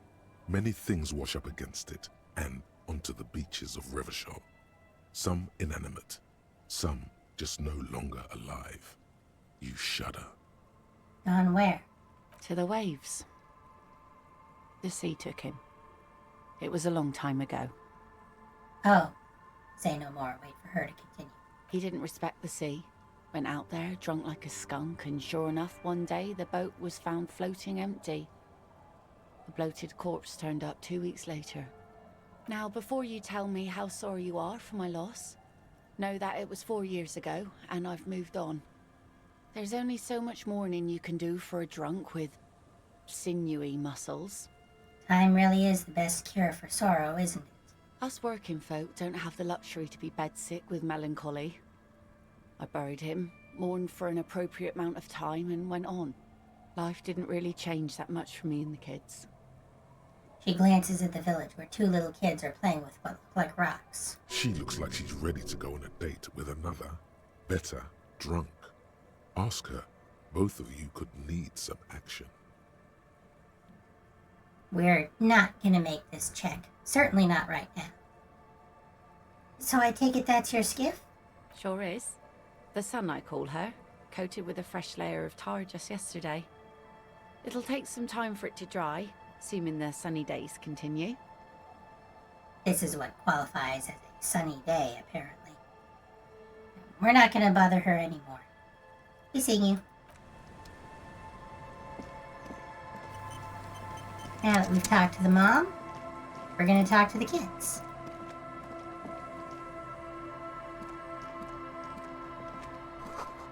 The street sign is illegible below the graffito, like we were told. The scruffy-haired little boy kicks a stone. He can't be more than 5 years old. The other one looks indistinguishable from him. He watches his brother kick the stone with his tongue lolling out of his mouth. You must be Lillian's twins. This one doesn't say anything, kicking the concrete with his worn-out sneaker. Lily's our mum, Explains the other one, tongue still lolling out of his mouth. I already said that. The stone kicker laughs suddenly. His head is too large for his shoulders. The other one laughs as well. Wow, so intellectually stimulating. You guys look identical. The stone-kicking one becomes frantic all of a sudden, as if that's something to be scared of. The obvious fact that you just stated. he looks just like me. Yeah, I just said that. The boy doesn't answer. His brother throws another rock. Both of their hair is covered in some kind of dirt.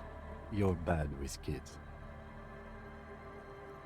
I am, yes. Don't worry, everyone is. How about we do some police work now? We're not getting anything here. Indeed, we are not. Bye, kids. Take care.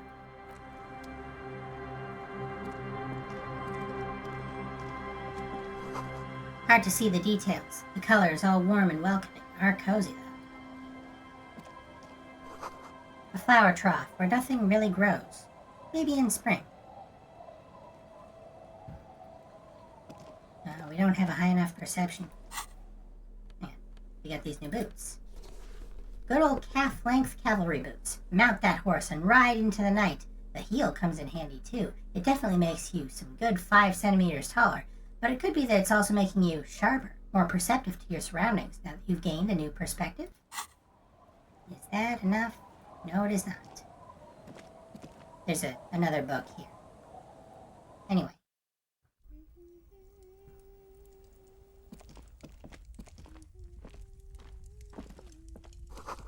Industrial coal pellets burn with an orange glow. Hello, mister. A young girl, barely 4 or 5 years old, sits on the sofa. She is looking at you with frank curiosity. She clutches a small stuffed animal. Occasionally, she twirls it around. Are you Lily Ann's daughter? Yes, I am. Little Lily. You know my mom? Yes, we met earlier. That's nice. My mom is great. She's never angry or anything. Are the twins outside your brothers? Yes. They don't want to play with me. They're older and play outside. They look the same. Sometimes I can't tell them apart. They look identical, right? I said the same thing. They look identical. What's that thing you're holding? It's Lammy. He's my friend. Sort of. Like... She holds the fuzzy beast up to demonstrate. Lambie is a stuffed lamb that, admittedly, has seen better days. One of the eye buttons is missing, and the fur is tattered in several parts. Oh, okay. Pleased to meet you, Lambie. Lammy usually doesn't like strangers. But you're also fuzzy, like Lammy. Indeed I am. What's that? It's a grouse. Wasn't Gar, the cafeteria manager, trying to repair a piece of taxidermy? Yes, but what's it for? I don't know. Can I have it? Sure. Just go and get it. I don't like it anyways. It looks angry. All right. You just need to grab it from the ceiling and go. I heard there was a girl here who has armored gloves. Is that you? Oh, I had gloves. Very big ones. Heavy, too. Where did you get these gloves? Found them when Lemmy and I were playing hide and seek. In an empty house. Where no one lives. I think someone hid them there. And where are the gloves now? I hid them. The twins were going to take them. They're stupid. She lifts her stuffed toy up and looks into its one remaining eye, as though searching for confirmation. We're going to need those gloves. It's for important police business. He enunciates the last 2 words carefully. Oh. She doesn't seem to understand, but the lieutenant's tone has conveyed to her the important part. They're in my sandcastle. Behind our house. Under the sand. You can break the castle. It's not very good. Goodbye. Bye! The girl's large, curious eyes remain fixed on you. Grab the grouse. I'm sure it's fine that we're taking some taxidermy from this home with a 4-year-old's permission to do so. And you know what? We're already back up to 5 skill points. Let's pop one into perception. Never hurts. Is that enough to find the book? Yes. A primer for small kids.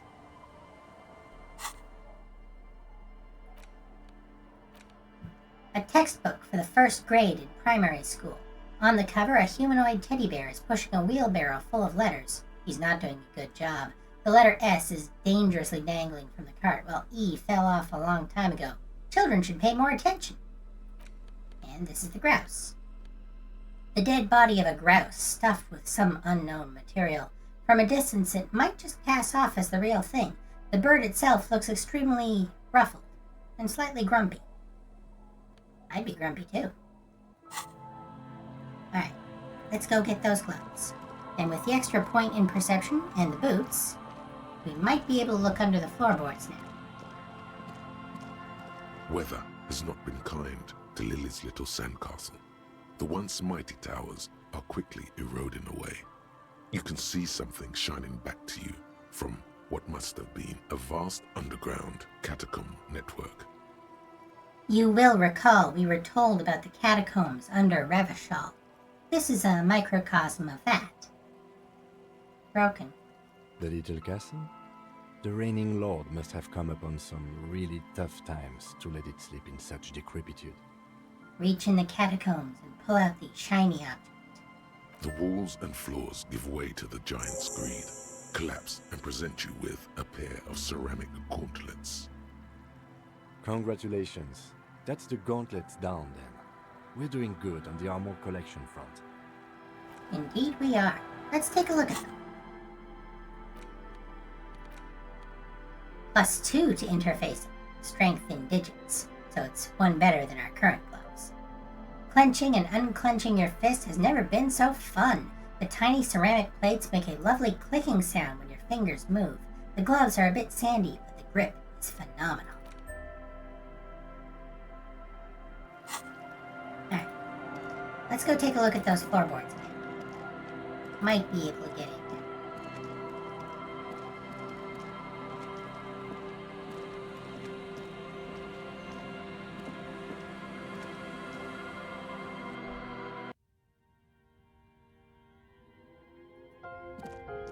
Still can't. What the heck? Yeah, I'm definitely gonna have to check between sessions. There must be something I'm missing.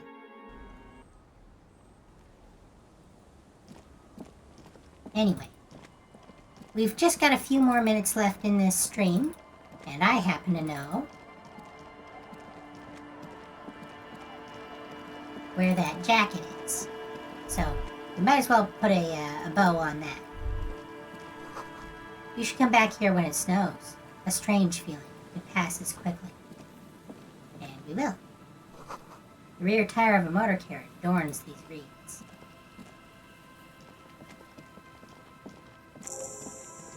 Quick travel unlocked. The church. But more importantly for us, the fish market. Dead phone. Smashed receiver like someone hung up too hard.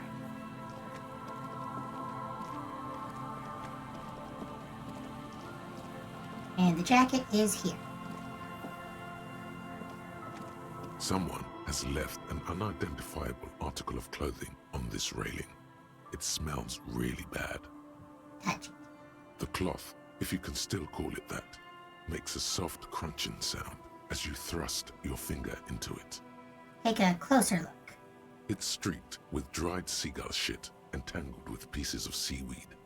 A dangling arm suggests that there might be a jacket beneath the crust of filth. It seems likely that it was left in the surf until someone laid it out on this fence to dry out. Unfortunately, that just seems to have stiffened it into a shapeless mass. Please tell me you're not taking that with you. I think this is the jacket the idiot Doom Spiral guy wanted me to find. I'm sure he'll be thrilled to have it returned. Now watch Kim real quick.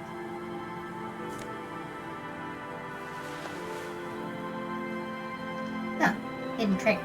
Sometimes there's an animation where he reacts in disgust to you picking it up.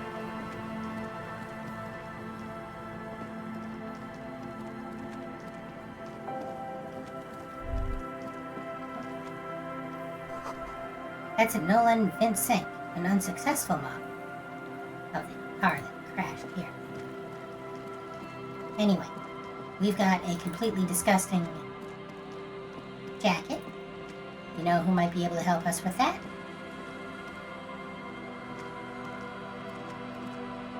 Our tenant, the policeman. I hope the waves don't keep you up at night. What can I help you with? I found that jacket I was looking for, but it's filthy. Could you wash it for me? I can wash it for you, but it's going to take about a half an hour.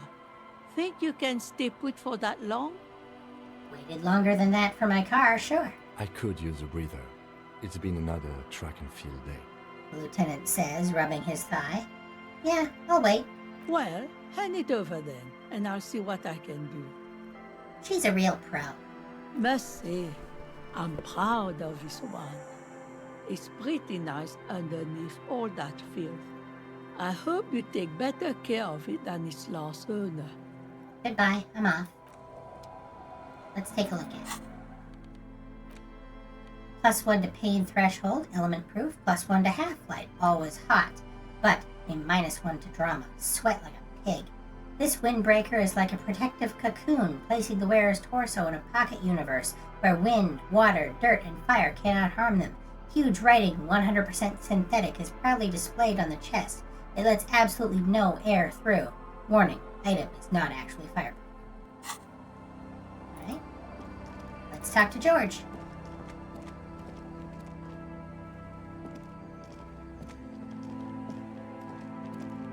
Hey, Georgie. Tequila sunset. He nods in appreciation. Okay, here's your jacket, fresh washed. My jacket? Yeah, it was pretty filthy though, so I got it cleaned up for you. A look of consternation crosses the man's face. He looks at you, then at his bottle, then back at you. What the fuck are you talking about, Tequila? What the fuck are you talking about? Rosemary, what the fuck is Tequila talking about? Aye, that's the jacket you stole 2 weeks ago. From the kid who was making it with his gal on the beach. That's disgusting. I've never done anything like that in my life. You're both delusional. Found. That's medium concept stuff. It becomes abundantly clear to you how this man managed to lose his keys, business, friends, and girlfriend. I'm calling it. It's neurological. Your loss. I'm keeping the jacket for myself. That shit is so medium concept, I wouldn't touch it with a stick. But yeah, okay. I'm sure it looks great on you. It's an okay jacket, if you are into that look. Okay, let's step aside for a second. I have something I want to talk about. Kim has something to say about this gentleman.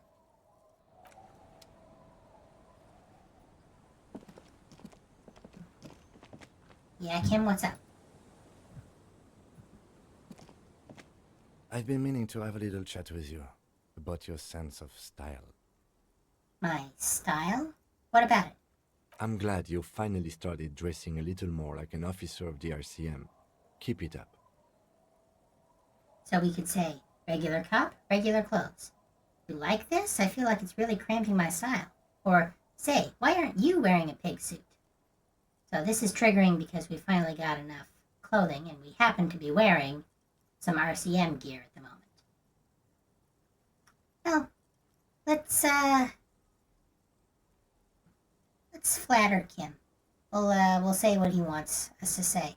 Regular cop, regular clothes. The lieutenant regards you for a moment, unsure whether you're making a joke or not, and if so, whether he should acknowledge it. Right, detective. You are one regular cop. You know the expression, the clothes make the man? The right outfit in the right situation can make all the difference in the world. So we could say, you're a sharp-dressed man. We could be style buddies. I'm not taking style tips from someone who dresses like a mega Beano Claude. Not saying that. I'm not taking style tips from someone who dresses like a washed-up tip-top racer. Not saying that either. Okay, you're a sharp-dressed man. We could be style buddies. Let's not get ahead of ourselves, detective. Anyway, we should probably get back to the case. Let's go. Alright. And let's take a look at the law job. Hey, so a little observation. It's all cool, man. Don't freak out. But every time you say, I am the law, and you say it a lot, it's basically hello for you, your jaw does this weird thing. It sort of shifts sideways, hanging off your face at a jaunty angle, while the word law sounds oddly guttural and low. It's strange. You wouldn't notice it, but after saying you're the law 80,000 times, the question does come up. Why do you have law jaw? Let's find out.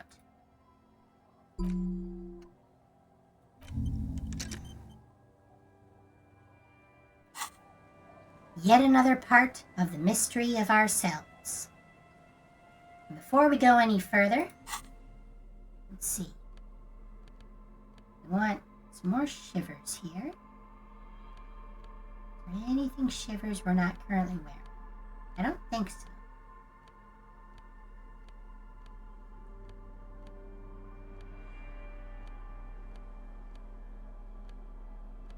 Oh, that's minus. Didn't think so. Let's see what we can see over here. Now, as I said way back when, it's implied at some point we ran over someone's dog. We might possibly get that backstory here. A drop in temperature, an easy flow of air, an empty street. Before you, a thoroughfare unjammed with lorries. No more drivers smoking on hitch steps. Just silence. What did the smoke smell like? Chemically sweetened. Across the road, a forgotten bus stop. Corrosion has opened a hole in its roof. An elm tree watches over the building. Its branches are dripping with rain and snow. The road is smooth and motley. Craters filled with a black asphalt. The asphalt, first laid, is grey already. A row of tenements are under construction in the distance. Who are the people who live across the road? A tub warm with water, white with soap. A man bathes while radio waves transmit the lottery numbers. 4, 18, 21, 4, 1. A modern washing machine rattles a drawer full of silverware. What about the bus stop? Number 312D. Young girls used to come here, huddled up, hoping for more warmth than their thin coats give them. The bus took them to school. It has not run for 8 years. There were not enough girls to sustain its cost. What about the road? Craters pocked the surface. Children played in them until heavy trucks full of black pitch rolled in. The landowners have filled the craters with money. It is a vital artery of the flow of trade. There's one bump on the road. A dead dog lies flat about 200 paces away, right at the turn. Dead dog? Tragedy comes from the wheels of a fast RCM vehicle, hurrying to work. The cold washes over you. The sound of the sea has grown distant. That isn't it. The wind moves the aerosol. A detective stands behind the boom barrier. A breeze moves a curl of his hair. We are really keying in to Shivers, and also really keying in to the man that we once were. But the additional mysteries of who we were, and more importantly, who we're going to be, are going to have to wait until next week. Thank you all so very much for joining me. There's still plenty more to explore on this side of the coast, as well as the great big horseback monument that's right in the center of town. I've been avoiding looking at it until now because I wanted to get the Wompty Dompty Dom Center thought first. There's a lot of encyclopedia knowledge we get there. But until next time, I've been Wanda Wicks. Thank you for joining me, and have yourself a very pleasant week.